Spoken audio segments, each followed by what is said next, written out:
Welcome to Pharmacotherapeutics for Advanced Practice Nursing across the lifespan. This chapter is a review of hemodynamics. The required reading is chapter 36 of your textbook. This is a brief review to set up understanding for the next few chapters. Let's begin with a question. What is hemodynamics? It is the movement of blood through the circulatory system. Why do we have blood in the first place? Why does it have to move? Well, we have blood as a transport mechanism for onloading nutrients, hormones, electrolytes, oxygen, etc., and bringing them to the places that need them, and then offloading them, so to speak, and uploading wastes, and then offloading the wastes, for example, in the kidneys. We can say the hemodynamics and the cardiovascular system are the railways of the body. So, we know where the body picks up the nutrients needed for energy, the gastrointestinal system. We know that many hormones are secreted directly into the bloodstream by the glands that produce them. But where does the oxygen come from, and why do we need oxygen? Well, the short answer is that oxygen comes from the lungs, and we need it because we do. That isn't enough. There are two divisions to the circulatory system: the systemic circulation and the pulmonary circulation. In the systemic circulation, also known as the greater circulation or peripheral circulation, the blood moves all around the body, the skin, other organ systems, everywhere except the lungs, because we divided it that way. In the pulmonary circulation, blood moves through the interior of the lungs, surrounding the alveoli, in very close proximity to the room air that is taken into the lungs on inspiration. The separation between the capillaries and this room air is just the capillary membrane and the alveolar membrane, making the exchange of oxygen and carbon dioxide easy, from a high concentration to a lower concentration, both ways. Oxygen is low in circulating blood coming into the pulmonary circulation, and oxygen is higher concentration in the inspired air. And the carbon dioxide is high in concentration in the circulating blood coming into the pulmonary circulation and low in inspired air. So, carbon dioxide is moved from blood to air and then expired, and oxygen is moved from inspired air to blood. So now we have blood that got rid of its carbon dioxide waste and is now rich in oxygen. Woohoo! But why do we need oxygen? When you have a kitchen fire, we'll say oil in your frying pan caught fire. What are you instructed to do to put it out? Think. Do you throw water on it? Do you blow on it? No. You are supposed to cover it with a lid. Why? To deprive it of oxygen. What do you need to make a campfire? You need wood or fuel, a lit match or spark, and oxygen. In order for us to use the fuel we take in as food, we need oxygen to make that reaction occur. Remember cellular respiration, glycolysis, and the Krebs cycle? Watch the video in the link on the next slide. It is very informative. It's about 13 minutes, but worth it. It goes over cellular respiration, and you can see where oxygen is needed. Essentially, we need the oxygen in order to maintain the reactions that produce energy. And just like a fire, we need fuel or glucose, a spark, ATP, and oxygen in order to start the fire that produces energy. Blood picks up the oxygen from the lungs and brings it to the cells. Energy, or the formation of energy, fuel, food, glucose, a spark, ATP, and oxygen needed to burn and release energy, just like a fire. So watch the video in the link. It's about 13 minutes long, but again, it's well worth it. It's a very good review, and it talks about what is needed to produce energy and why we need oxygen. And that is why we need the pulmonary circulation. Now let's look at circulation. The circulatory system is composed of the heart and the blood vessels. The heart is the pump, or the locomotive or engine, and the blood vessels are the pathways or train tracks. The capillaries and their permeability are the train stations where the passengers get on and disembark. Let's look at the blood vessels. There are a few types. Specifically, arteries, arterioles, capillaries, venules, and veins. The function of each is described in the slide. The arteries are the larger vessels with thicker walls that are able to withstand higher pressures. These vessels are closest to the heart and are under the highest pressure, so their walls need to be stronger to withstand the pressure of the heart pump. Because the walls are thick, they are not conducive to exchange of nutrients or other things within tissues. They are the big transport roadways. The arteries feed into smaller arterioles, which regulate blood flow. They have smooth muscle on their walls and are the primary site for vascular resistance. Think vasoconstriction and vasodilation. Capillaries are the site where exchanges take place because they are usually only one cell thick. They are designed to be leaky and have differences in their structure that allow perfusion to occur. And perfusion, which is the exchange of gases and substances into tissues and the interstitial fluid that surrounds the cells of tissues. The capillaries have the smallest lumen of all the vessels, sometimes just big enough to allow cells to squeeze through. Venules connect several capillaries and are also a location where white cells can squeeze through to conduct the business of the immune system. Veins connect several venules and have a lumen that is a bit larger. The veins deliver blood back toward the heart and are under less pressure. In order to maintain the movement of the blood in the correct direction with minimal pressure, the veins are equipped with one-way valves to prevent backflow. The main differences between arteries and veins is that arteries are more muscular and veins are more elastic and capable of increases in volume of blood, along with the differences of oxygen concentration. Click the link and check out the description of the capillaries, in particular, the fenestrated and sinusoid capillaries. The fenestrated have small pores that allow exchange of nutrients in the GI tract and allow filtration, as in the kidneys. The sinusoid have large openings that allow passage of large molecules such as hormones and plasma proteins and cells. This type is found in the bone marrow to allow new cells in, and in the liver to allow for exchange of materials to be processed. Notice the difference in shape and wall thickness between the artery and the vein.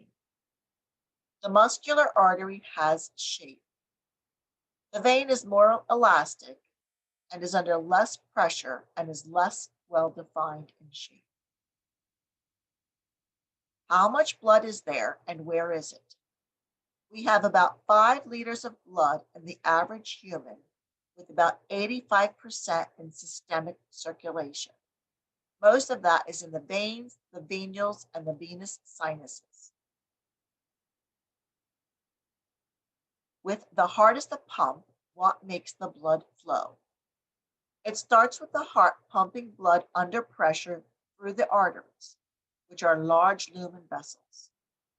As the vessels become smaller and farther from the heart, which is the pump, the smallness of the vessels leads to increased pressure, which moves the blood along, not the heart pressure. And the blood moves from an area of high pressure to one of low pressure. The resistance to flow is determined by the vessel diameter, the length of the vessel, and the viscosity of the blood. In larger vessels, there is less resistance. So when veins are dilated, the resistance is decreased and blood flow increases. With venous constriction, resistance is increased and blood flow is reduced. So with increased resistance, blood pressure increases. How does the blood make it back to the heart to be pumped again? It starts out as high pressure when it leaves the heart going to systemic circulation.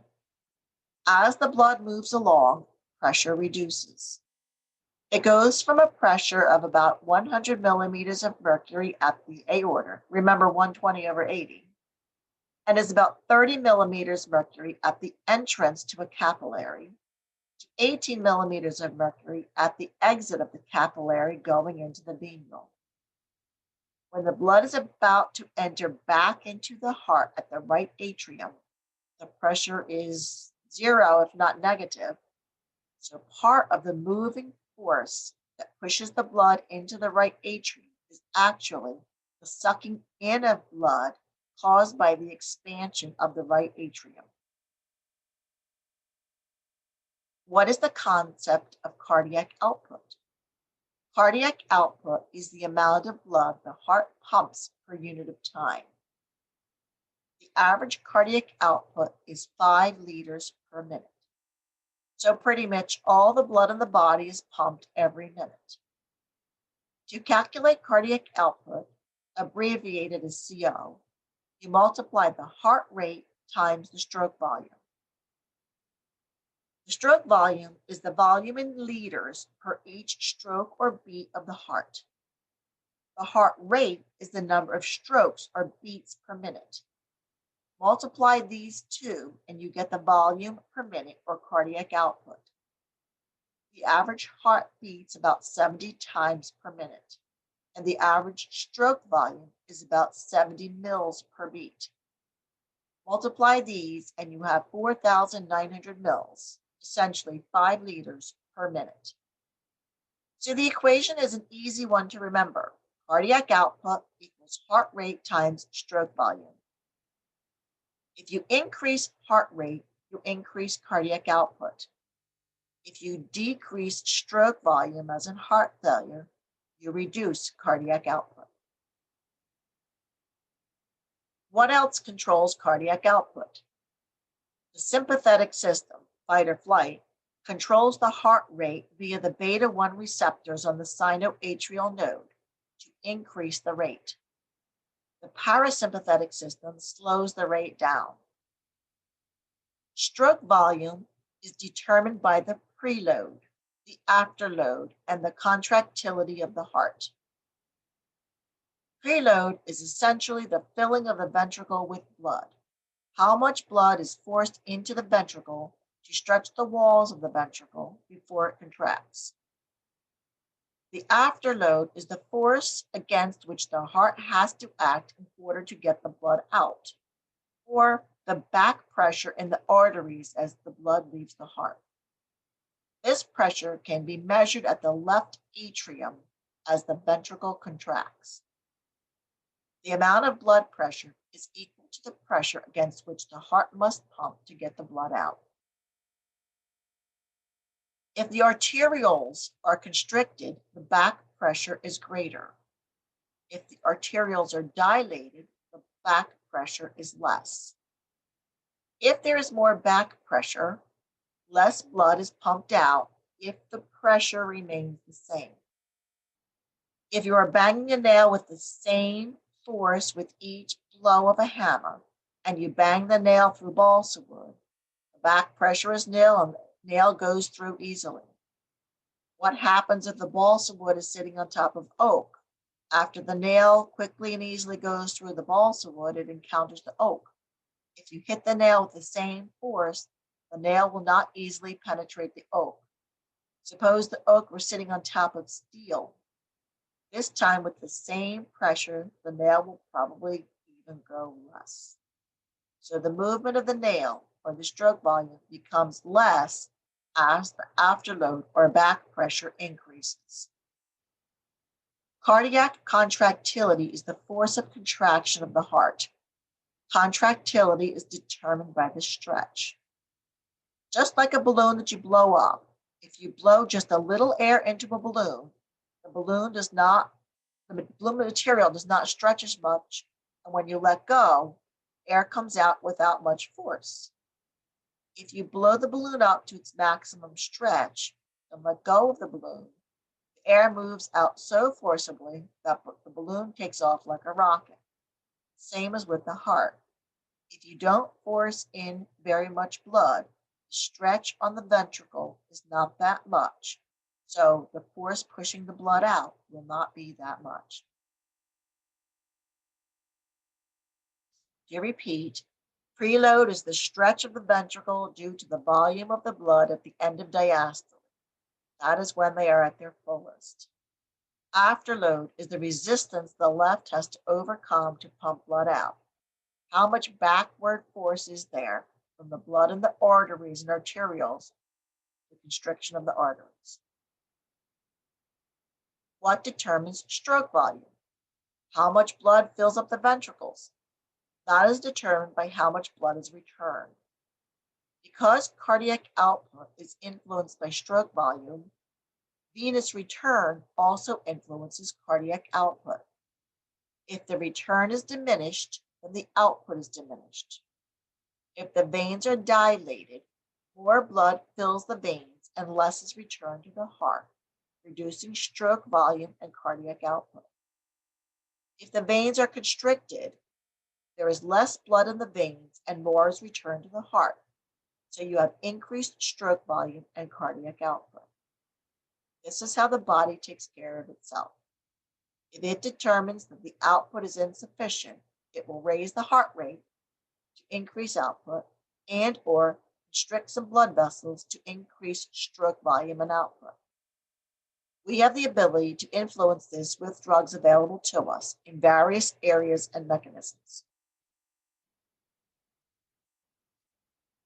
I'm going to read this slide as we take a look at the next slide. As long as the heart is healthy, stroke volume is the same on the right and left sides of the heart.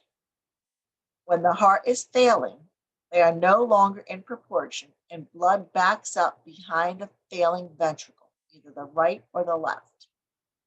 When the right ventricle fails, it results in blood backing up into the systemic circulation. So when the right atrium fills, the right ventricle is squeezing blood to the lungs. If the right ventricle is failing and does not squeeze all the blood out to the lungs and some is left over. When the right ventricle relaxes and the right atrium squeezes the blood into the right ventricle, because there is some blood left over in that ventricle, not all the blood from the atrium fits. So where does it go?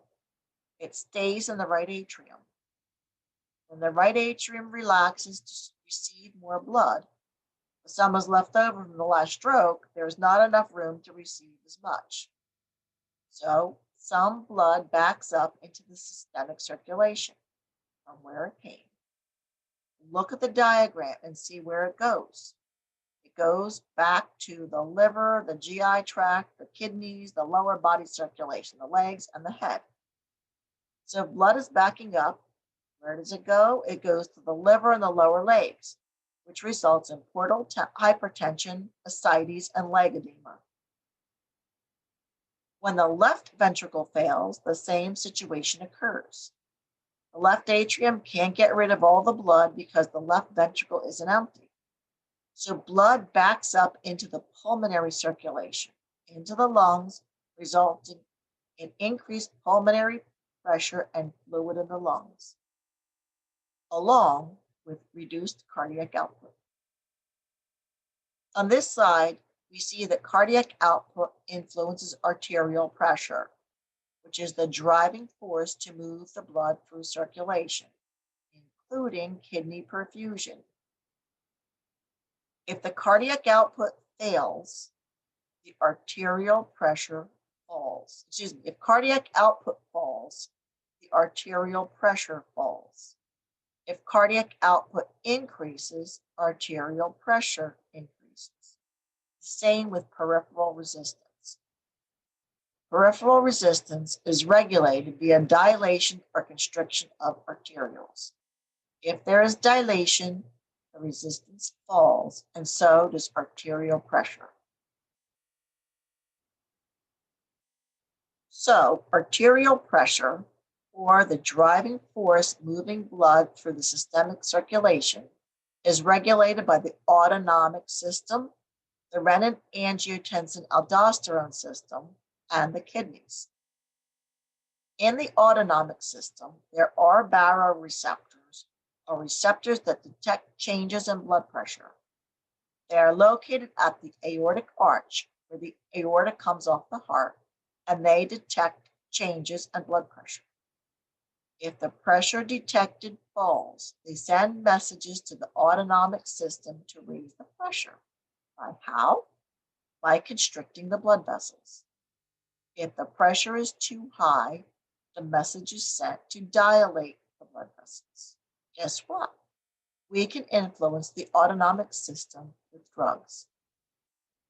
In the renin-angiotensin-aldosterone system, messages are sent to either constrict or dilate the arterioles to maintain the proper blood pressure, and messages are sent to increase blood pressure by retaining fluid. In the kidneys, when the arterial pressure is low for a duration of time, the kidneys respond by retaining fluid, increase blood volume, and increase pressure. Remember, with more fluid, there is more volume in the same or similar space, so there is more pressure. In the upcoming chapters, we will see how drugs can influence these processes.